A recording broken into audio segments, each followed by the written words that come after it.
अस्सलामुअलैकुम। તમે રાસાયણિક પ્રક્રિયાઓના વિવિધ પ્રકારો વિશે અભ્યાસ કરેલો હતો અને આપણે જોયું હતું કે રાસાયણિક પ્રક્રિયાઓના 5 પ્રકાર છે. બરાબર, એ 5 પ્રકારમાંથી 4 પ્રકાર તમને આસિફા મેડમે ભણાવેલા. બરાબર, કઈ કઈ પ્રક્રિયાઓ કે ભાઈ સંયોગીકરણ પ્રક્રિયા, વિઘટન પ્રક્રિયા, વિસ્થાપન પ્રક્રિયા અને દ્વિવિસ્થાપન પ્રક્રિયા. संयोगीकरण प्रक्रिया नंबर 1, विघटन प्रक्रिया, विस्थापन प्रक्रिया અને દ્વિવિસ્થાપન પ્રક્રિયા.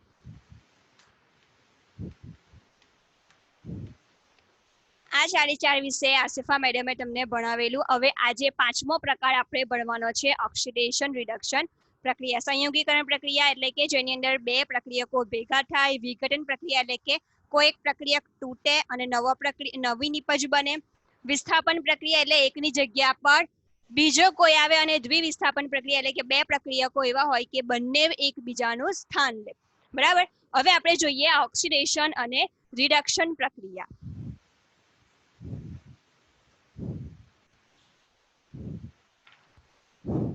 ચાલો સૌથી પહેલા જોઈશું કે ઓક્સિડેશન કોને કહેવામાં આવે છે અને રિડક્શન કોને કહેવામાં આવે છે.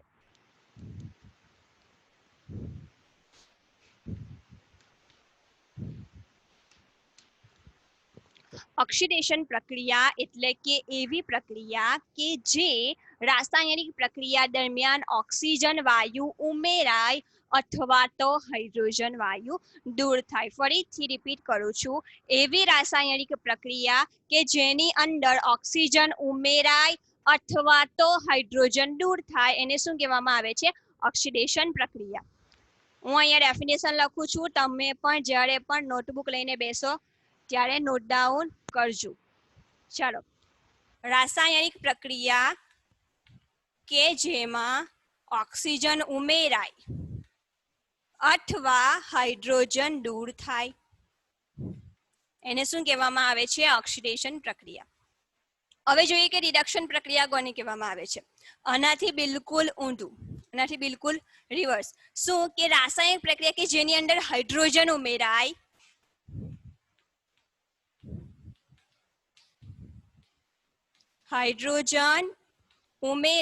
અને ઓક્સિજન દૂર થાય.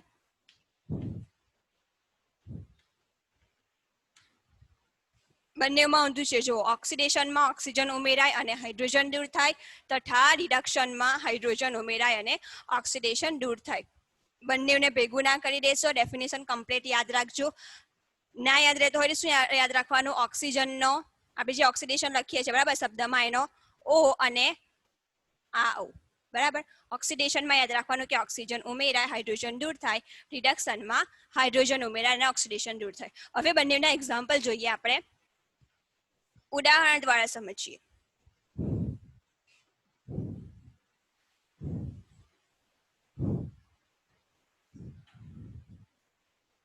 ચાલો, કાર્બન બરાબર plus H2O, it gives CO plus H2. હવે જો અહીંયા શું છે? કાર્બન છે બરાબર, અહીંયા શું છે? પાણી છે. અહીંયા કાર્બન એકલો છે અને નિપજમાં શું થાય છે? કાર્બન સાથે ઓક્સિજન જોડાય છે. એટલે અહીંયા ઓક્સિજનનું જોડાવું એટલે કે ઓક્સિજન ઉમેરાય છે. તો અહીંયા કઈ પ્રક્રિયા છે? ઓક્સિડેશન પ્રક્રિયા. કઈ પ્રક્રિયા છે?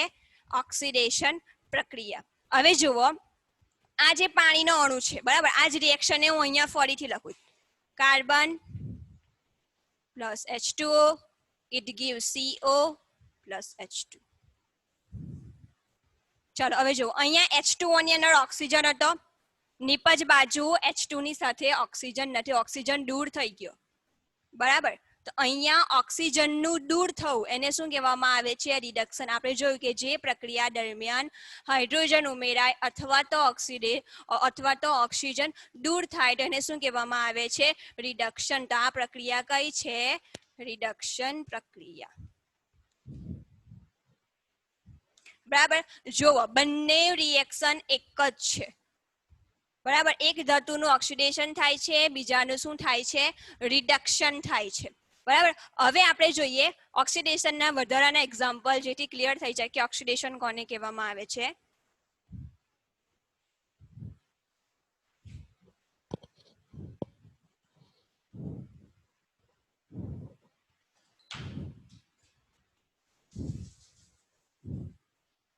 Cu plus O2 it gives 2CuO. બરાબર. આ શું છે, કોપર ધાતુ છે. આ શું છે, ઓક્સિજન વાયુ. અને આ શું બને છે, કોપર ઓક્સાઇડ.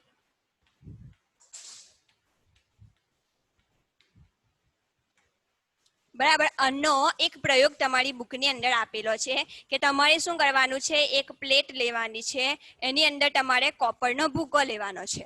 બરાબર. અને એને તમારે શું કરવાનું છે, બર્નરની ઉપર ગરમ કરવાનું છે.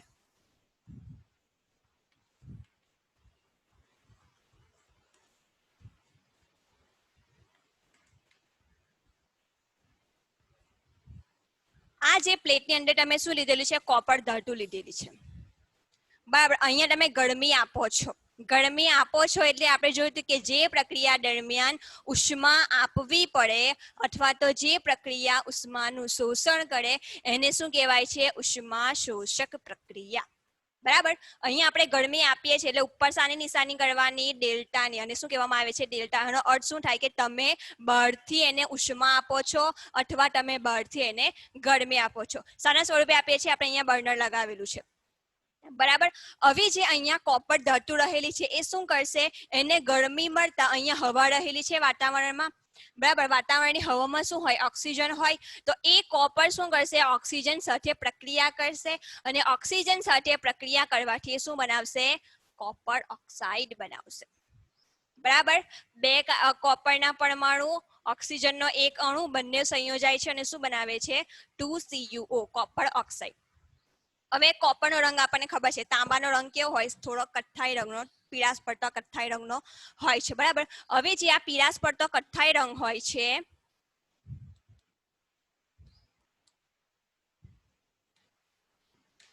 કોપરનો, એ ઓક્સિજન સાથે પ્રક્રિયા કરીને જે કોપર ઓક્સાઇડ બનાવે છે. તો આ કોપર ઓક્સાઇડનો રંગ કેવો હોય છે, કાળો. બરાબર. એટલા માટે અહીંયા શું થશે, તમે જે ડીશની અંદર કોપર ધાતુ લીધેલી હતી જેની શરૂઆતમાં રંગ આ હતો, કથ્થાઈ રંગ જેવો. બરાબર. જેમ જેમ તમે ગરમી આપશો તેમ તેમ એ વાતાવરણના ઓક્સિજન સાથે પ્રક્રિયા કરશે અને શું બનાવશે, કોપર ઓક્સાઇડ. હવે જે આ કોપર ઓક્સાઇડ આ ડીશની અંદર બનેલો છે એ કોપર ઓક્સાઇડનો રંગ કેવો હશે, કાળો. હવે જો આ પ્રક્રિયા કઈ છે, ઓક્સિડેશન પ્રક્રિયા. શા માટે ઓક્સિડેશન પ્રક્રિયા છે, જો આ કોપર ધાતુ છે. બરાબર. એ કોપર ધાતુ પ્રક્રિયા કરે છે અને નીપજ બાજુ ઓક્સિજન સાથે જોડાય છે. બરાબર. ઓક્સિજન સાથે જોડાવું એટલે કે ઓક્સિજનનો ઉમેરો થવો, ઓક્સિજન અંદર ઉમેરાય છે. અને જે પ્રક્રિયાની અંદર ઓક્સિજન ઉમેરાય તો એ પ્રક્રિયાને આપણે શું કહીએ છીએ, ઓક્સિડેશન પ્રક્રિયા. બરાબર. તો આ કઈ પ્રક્રિયાનું એક્ઝામ્પલ છે, ઓક્સિડેશન પ્રક્રિયા. હવે આપણે શું કરીશું,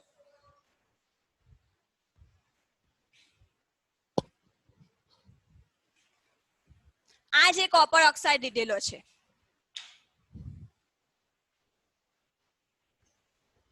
એની પાણી સાથે પ્રક્રિયા કરીશું, હાઇડ્રોજન ગેસ સાથે, સોરી, હાઇડ્રોજન ગેસ સાથે પ્રક્રિયા કરીશું. તો શું થશે, હાઇડ્રોજન વાયુ. હાઇડ્રોજન ગેસ એટલે કે હાઇડ્રોજન વાયુ. બરાબર. આ જે કોપર ઓક્સાઇડ છે એની ઉપરથી આપણે હાઇડ્રોજન વાયુ પસાર કરીશું તો શું થશે, આ જે કોપર અને ઓક્સિજન વચ્ચે જે બંધ હતો એ બંધ શું થઈ જશે, તૂટી જશે. અને કોપર અલગ થઈ જશે, ઓક્સિજન અલગ થઈ જશે. હવે જે આ છૂટો પડેલો ઓક્સિજન છે એ કોની સાથે જોડાશે, H2 વાયુ સાથે જોડાશે. અને H2 વાયુ સાથે જોડાવાથી અહીંયા શું બની જશે, H2O, પાણી. બરાબર. હવે આ કોપર એકલો બાકી રહ્યો તો અહીંયા શું આવશે, Cu.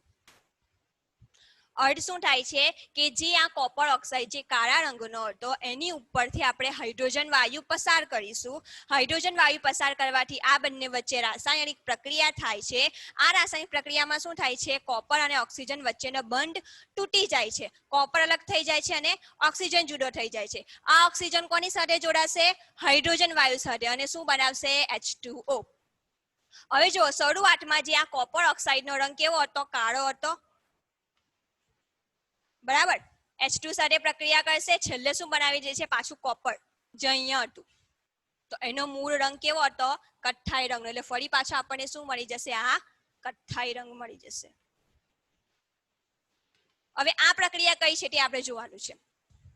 હવે જો શરૂઆતમાં જે કોપર ઓક્સાઇડ લીધેલો હતો એની સાથે ઓક્સિજન જોડાયેલો હતો, અને આપણે કીધું કે જે રાસાયણિક પ્રક્રિયાની અંદર ઓક્સિજન જોડાયેલો હોય, ઓક્સિજન ઉમેરાય એને ઓક્સિડેશન કહેવાય. હવે નીચેની પ્રક્રિયામાં શું થાય છે, જુઓ, કોપર છે એ ઓક્સિજનને ગુમાવે છે, બરાબર, ઓક્સિજનને દૂર કરે છે. ને આપણે પહેલા પણ જોયું કે જે રાસાયણિક પ્રક્રિયામાં ઓક્સિજન દૂર થાય એ પ્રક્રિયાને રિડક્શન કહેવાય. તો અહીંયા કોપર ધાતુનું શું થાય છે, રિડક્શન થાય છે,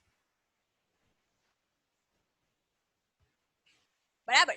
હવે જો આ H2 છે, આની સાથે કોઈ પણ બીજો અણુ કે પરમાણુ જોડાયેલો નથી. હવે જે આ H2 આવ્યું છે એ કોની સાથે જોડાય છે, ઓક્સિજનની સાથે.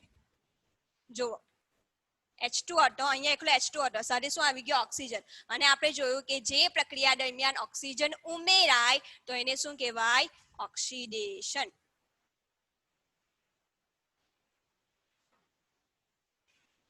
બરાબર, ફરી સમજ પડી ગઈ બધાને. સિમ્પલ છે કે જે રાસાયણિક પ્રક્રિયામાં ઓક્સિજન ઉમેરાય એને કહેવાય ઓક્સિડેશન. જે રાસાયણિક પ્રક્રિયામાં ઓક્સિજન દૂર થાય એને શું કહેવાય, રિડક્શન. હવે અમુક પ્રક્રિયાઓ એવી હોય છે કે જેની અંદર ઓક્સિડેશન અને રિડક્શન બંને સાથે થતા હોય છે. તો એવી પ્રક્રિયાને શું કહેવામાં આવે છે, ઓક્સિડેશન રિડક્શન પ્રક્રિયા અથવા તો રેડોક્સ પ્રક્રિયા.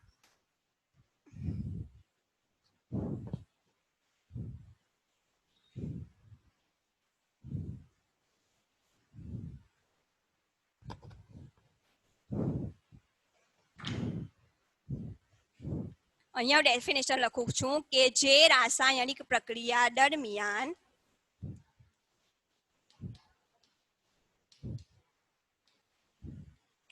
ઓક્સિડેશન અને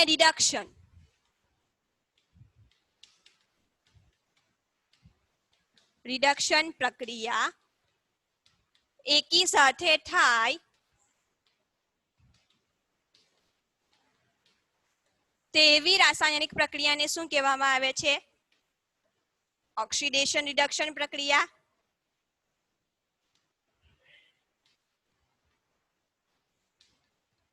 અથવા રેડોક્સ પ્રક્રિયા.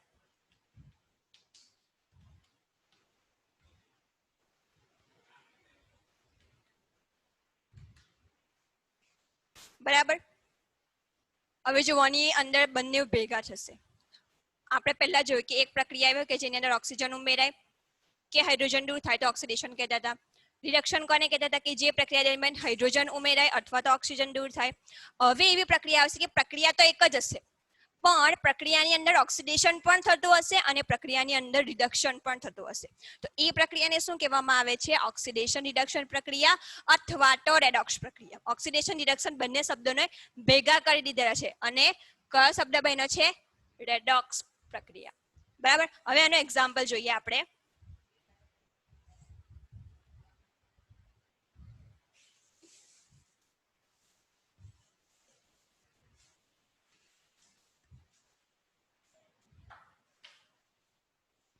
MnO2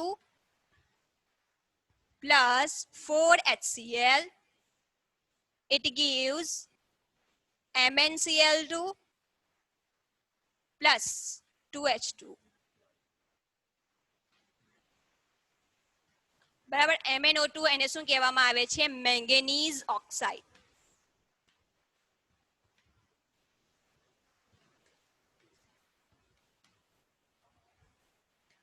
HCl એટલે હાઇડ્રોક્લોરિક એસિડ. આ બધા નામ હવે યાદ રાખી લેવાના.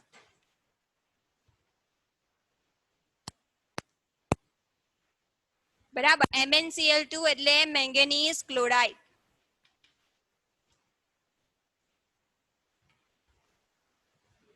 અને H2O એટલે પાણી. જો આની સિમ્પલ ટ્રીક છે યાદ રાખવાની. આપણને એ તો ખબર છે કે આ કઈ ધાતુ છે, ઓક્સિજનને આપણે ભૂલી જઈએ. બરાબર. આ એકલી કઈ ધાતુ છે? એને શું કહેવાય? મેંગેનીઝ. બરાબર. તો મેંગેનીઝ આવી ગયું. હવે કોઈ પણ ધાતુ સાથે જો ઓક્સિજન જોડાયેલો હોય એટલે તેનો ઓક્સાઇડ હોય. બરાબર. એક ઓક્સિજન હોય, સપોઝ કે આપણે લાસ્ટ એક્ઝામ્પલમાં જોયું હતું કે CuO, કોપરની સાથે ઓક્સિજન હતો, આપણે શું કીધું કે કોપર ઓક્સાઇડ. હવે ઝિંકની સાથે ઓક્સિજન હોય તો શું કહેવાય? Zinc oxide. બરાબર. ત્યાર પછી આપણે જોઈએ કે બીજી કોઈ ધાતુ હોય, બીજી કોઈ પણ ધાતુ કે જેની સાથે ઓક્સિજન જોડાયેલો હોય તો એને શું કહેવાય? તેનો ઓક્સાઇડ. સપોઝ કે કાર્બન છે, કાર્બન સાથે ઓક્સિજન જોડાયેલો હોય તો શું કહેવાય? Carbon monoxide. બરાબર. એક ઓક્સિજન હોય તો શું કહેવાય? મોનોક્સાઇડ. હવે અહીંયા મોનોક્સાઇડ બોલવું કાર્બન માટે જરૂરી છે કે આપણે બોલીએ છીએ, કારણ કે કાર્બનના ડાયોક્સાઇડ પણ હોય છે. કાર્બન સાથે 2 ઓક્સિજન પણ જોડાયેલા હોય છે, એટલા માટે આપણે એવું બોલવું પડે છે કે કાર્બન મોનોક્સાઇડ અથવા કાર્બન ડાયોક્સાઇડ. પણ બીજી બધી જે ધાતુઓ છે એની સાથે એક જ ઓક્સિજન જોડાયેલો હોય તો આપણે શું બોલીએ છીએ? ઓક્સાઇડ. બરાબર. હવે આ મેંગેનીઝ છે તો મેંગેનીઝ સાથે ઓક્સિજન જોડાયેલા હોય તો શું બોલવાનું? Manganese oxide. મેંગેનીઝ ડાયોક્સાઇડ ના બોલો તો પણ ચાલે. બરાબર. એટલે કોઈ પણ ધાતુ સાથે જો ઓક્સિજન જોડાયેલો હોય તો તે ધાતુનો તે ઓક્સાઇડ હોય. એટલે શું બોલવાનું? તે ધાતુનું નામ અને પછી ઓક્સાઇડ. બરાબર. હવે HCl, ક્લોરીન છે, Cl એટલે ક્લોરીન, આપણને ખબર છે. આગળ શું છે? H એટલે શું લગાવવાનું? Hydrochloric acid. હાઇડ્રો એટલે કે હાઇડ્રોજન. બરાબર. ક્લોરીન નો ક્લોરિક એસિડ. બરાબર. હવે અહીંયા શું છે? મેંગેનીઝ છે. મેંગેનીઝ સાથે કોણ જોડાયેલું છે? ક્લોરીન. એટલે કોઈ પણ ધાતુ સાથે જો ક્લોરીન જોડાયેલું હોય તો એ શું હોય? તે ધાતુનો ક્લોરાઇડ હોય. બરાબર. હવે અહીંયા કઈ ધાતુ છે કે ભાઈ મેંગેનીઝ. મેંગેનીઝ સાથે શું છે કે ક્લોરીન. તો આ શું બની ગયું? Manganese chloride. સપોઝ કે ઝિંક ધાતુ છે.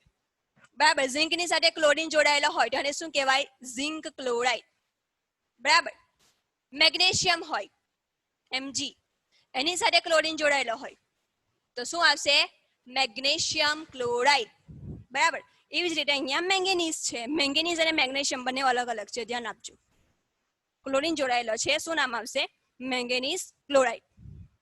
ચાલો, ખાસ વસ્તુ આપણે જોવાની છે, કોનું ઓક્સિડેશન થાય છે અને કોનું રિડક્શન થાય છે. આ નામ હું ભૂસી નાખું છું, પણ તમારે નામ તમારી નોટબુકમાં લખવાના, જેથી જ્યારે પણ રિએક્શન લખો ત્યારે નીચે તમારે નામ લખવું ફરજિયાત છે. જો નામ નહીં લખો તો માર્ક્સ કપાઈ જશે.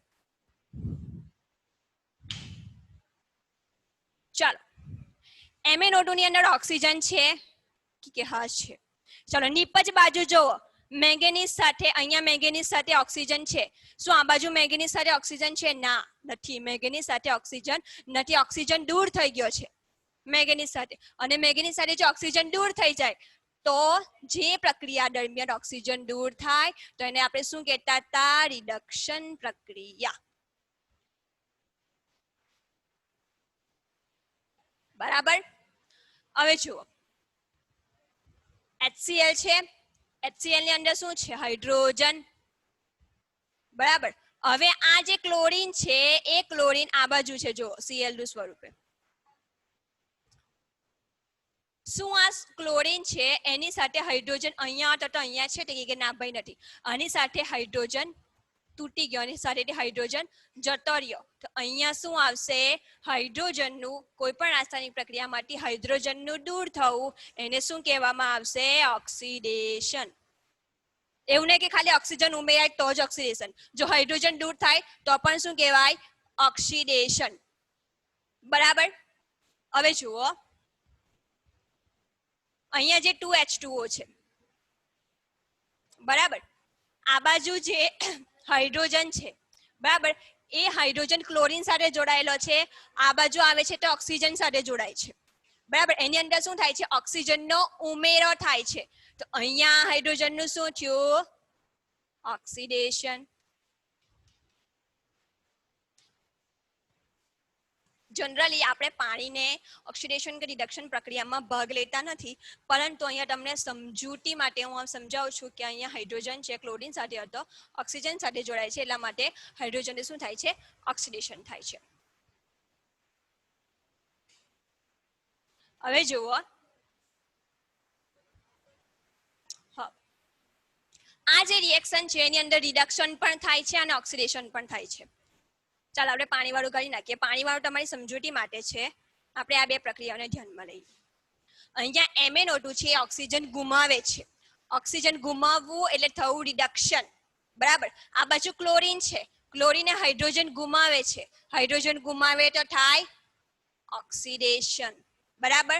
તો બંને એક જ પ્રક્રિયા છે, એક જ રાસાયણિક પ્રક્રિયા છે જેની અંદર ઓક્સિડેશન પણ થાય છે, જેની અંદર રિડક્શન પણ થાય છે. તો આ પ્રક્રિયાને શું કહેવામાં આવે છે? ઓક્સિડેશન રિડક્શન પ્રક્રિયા અથવા તો રેડોક્સ પ્રક્રિયા, બરાબર. હવે આના એક એક્ઝામ્પલ છે, હું તમને વોટ્સઅપ કરી આપીશ, તમે જાતે ટ્રાય કરજો. ચાલો બીજું એક એક્ઝામ્પલ લઈ લઈએ.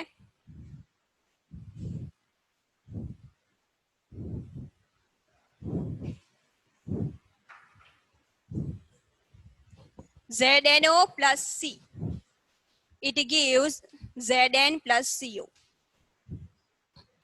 બરાબર. આપણે પહેલા પર જો કોઈ ધાતુ હોય એની સાથે ઓક્સિજન જોડાયેલો હોય તો તેને શું કહેવાય? તેનો ઓક્સાઇડ. ઝિંક ધાતુ છે, ઝિંકની સાથે ઓક્સિજન જોડાયેલો છે તો શું નામ આવશે? ઝિંક ઓક્સાઇડ, બરાબર. ઝિંક ઓક્સાઇડની કાર્બન સાથે પ્રક્રિયા થાય છે. કાર્બન સાથે પ્રક્રિયા થવાથી શું થાય છે?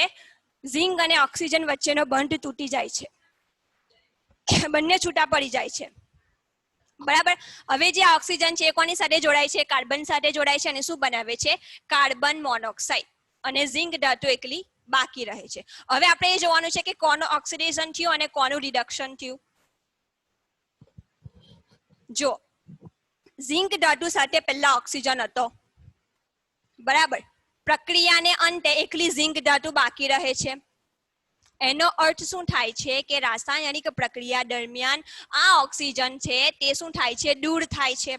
અને જો ઓક્સિજન દૂર થાય તો એ પ્રક્રિયાને આપણે શું કહીએ છીએ? રિડક્શન પ્રક્રિયા,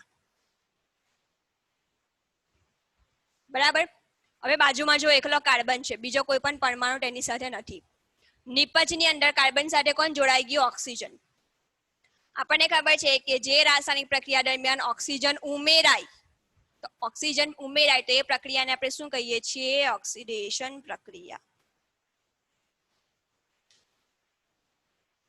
બરાબર. અહીંયા શું થાય છે? ઝિંકનું રિડક્શન થાય છે અને કાર્બનનું ઓક્સિડેશન થાય છે.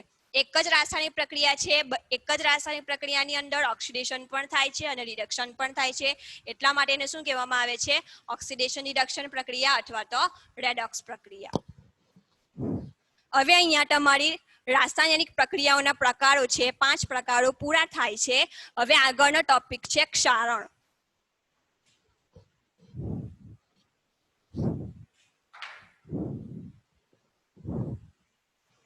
ક્ષારણ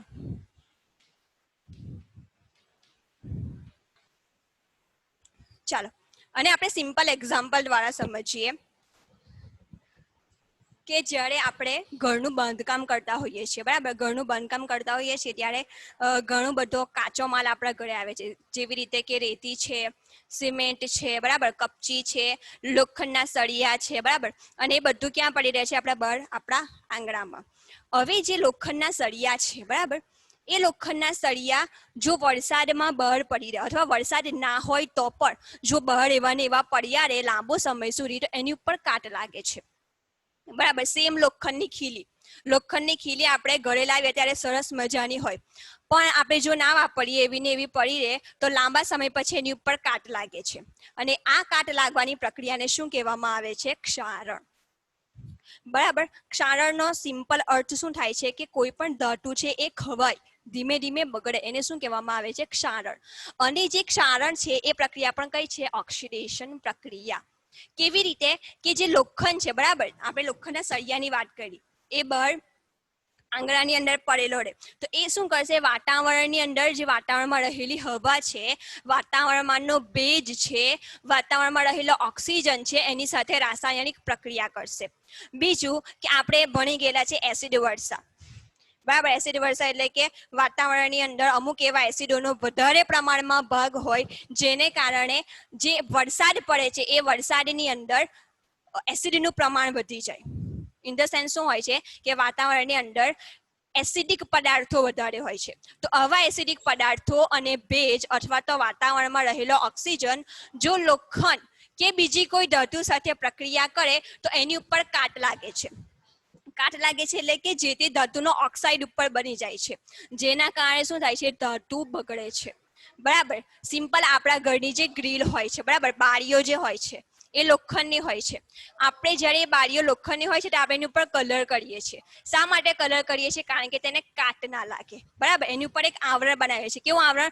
કે જે તેનું રક્ષણ કરે. શાનાથી રક્ષણ કરે? કે ભાઈ તે વાતાવરણના ભેજ સાથે પ્રક્રિયા કરે નહીં, વાતાવરણના ઓક્સિજન સાથે પ્રક્રિયા કરે. અને જો પ્રક્રિયા નહીં થાય તો જે તમારી બારીઓ છે લોખંડની એને કાટ લાગે નહીં. તો કોઈ પણ એવા પદાર્થો, સપોઝ કે આપણે લોખંડની વાત કરી, આપણે તાંબાના વાસણોની વાત કરીએ. જો કોઈના ઘરે તાંબાના વાસણો હશે તો કોઈક વાર જોજો કે એ જે તાંબાના જૂના વાસણો હશે એની ઉપર લીલા રંગના ધબ્બા પડી જશે. બરાબર. એ જે લીલા રંગના ધબ્બા છે એ પણ કયું એક્ઝામ્પલ છે? ક્ષારણનું. તાંબાના વાસણમાં પણ શું થાય છે? જો તાંબાના વાસણ વધારે લાંબા સમય સુધી બહાર પડી રહે તો એ પણ વાતાવરણના ઓક્સિજન સાથે પ્રક્રિયા કરે છે અને કોપર ઓક્સાઇડ બનાવે છે, જે કેવા કલરનો હોય છે? લીલા રંગનો હોય છે. બરાબર. અને એ લીલા રંગનું પડ એની ઉપર જામી જાય છે. ત્યાર પછી થર્ડ એક્ઝામ્પલ લઈએ, ચાંદી. બરાબર. ચાંદીના ગળેણા આપણે પહેરતા હોઈએ છીએ. બરાબર. ચાંદીની વીંટી હોય કે પછી પગમાં જે સેમ્પલ પહેરતા હોય તે આપણે પહેરીએ છીએ ત્યારે સરસ મજાના ચળકતા હોય છે, પરંતુ ધીમે ધીમે જૂના થાય તેમ તેમ કાળા પડતા જાય છે. શા માટે કાળા પડે છે?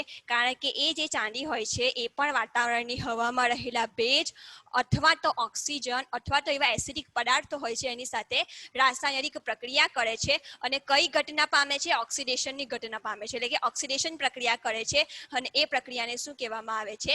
ક્ષારણ કહેવામાં આવે છે. તો હવે ક્ષારણ થતું અટકાવવું હોય, આ પણ એક કુદરતી ઘટનાઓ છે બધી. આ તો આપણે રાસાયણિક ઘટનાઓ જોઈ, જે એક્ઝામ્પલ અથવા તો રાસાયણિક સમીકરણ જોયા તે. હવે ક્ષારણ શું છે? કુદરતમાં થતી ઓક્સિડેશન રિડક્શન પ્રક્રિયા છે. કુદરતમાં થતી ઓક્સિડેશન પ્રક્રિયા કે જે હવામાન ઓક્સિજન સાથે સીધી પ્રક્રિયા કરે છે. બરાબર. હવે જે ક્ષારણ છે એ ક્ષારણને થતું અટકાવવા માટે આપણે શું કરવાનું? તો ક્ષારણને થતું અટકાવવા માટે આપણે જોયું કે લોખંડ હોય તો કે ભાઈ લોખંડને કલર કરવાનો અથવા તો એવા પદાર્થો એની અંદર ઉમેરવાના, જેને એવા પદાર્થો એટલે કે એન્ટીઓક્સિડન્ટ પદાર્થો. એન્ટીઓક્સિડન્ટ પદાર્થો. એન્ટીઓક્સિડન્ટ પદાર્થો જો ઓક્સિડન્ટ એટલે કે જે ઓક્સિડેશન પામે તે, એન્ટી એટલે કે ઓક્સિડેશનનો જે વિરોધ કરે તે, એન્ટીઓક્સિડન્ટ જે ઓક્સિડેશન પામવા ના દે એવા પદાર્થોની અંદર અથવા તો એવા પદાર્થોનું જે તે પડ લગાવવામાં આવે છે. સપોઝ કે લોખંડ હોય તો લોખંડની ઉપર એન્ટીઓક્સિડન્ટ પછી પદાર્થ હોય એનું પડ લગાવવામાં આવે, જેનાથી શું થાય? તેને કાટ ના લાગે. બરાબર. અથવા તો કોઈ કેવી ધાતુ હોય, સપોઝ કે કોપર છે તો કોપરની ઉપર જ્યારે ઘરમાં તો આપણે જ્યારે જે કોપરના અથવા તો જે તાંબાના વાસણો હોય છે એને ચળકાવવા માટે તો આપણે ઘસીને સાફ કરતા હોઈએ છીએ, પરંતુ દરેક બાબતે મતલબ દરેક કિસ્સામાં એ સાફ નથી થઈ જતા. પરંતુ અમુક લિક્વિડ એવા હોય છે કે જેની મદદથી જો તમે એ વાસણોને ઘસો તો શું રહી જશે? એની ઉપરના ડાઘા સાફ થઈ જશે. તો ત્યાં કેવા પદાર્થો હોય છે? એન્ટીઓક્સિડન્ટ પદાર્થો હોય છે, જે શું કરશે? કોપરનું છે જે ઓક્સિડેશન થતું હોય છે તે અટકાવે છે. બીજી ઘટના કે જો આપણો ખોરાક હોય, ખાસ કરીને તળેલા પદાર્થો, તળેલા ખાદ્ય પદાર્થો. બરાબર. કોઈ પણ વસ્તુ એવી હોય કે જે આપણે તળીએ અને એ તળેલી વસ્તુને ખાસ કરીને ઉનાળામાં લાંબા સમય સુધી રહેવા દઈએ તો એ જે ખોરાક છે એ કેવો થઈ જાય છે? ખારો થઈ જાય છે. જેને આપણે એવું કહીએ છીએ કે ખોરાકમાં ખોરાપણું આવી ગયું. બરાબર. તો આ જે ખોરાકની ખોરાપણાની ઘટના છે એ પણ શું છે? ઓક્સિડેશન રિડક્શન પ્રક્રિયા.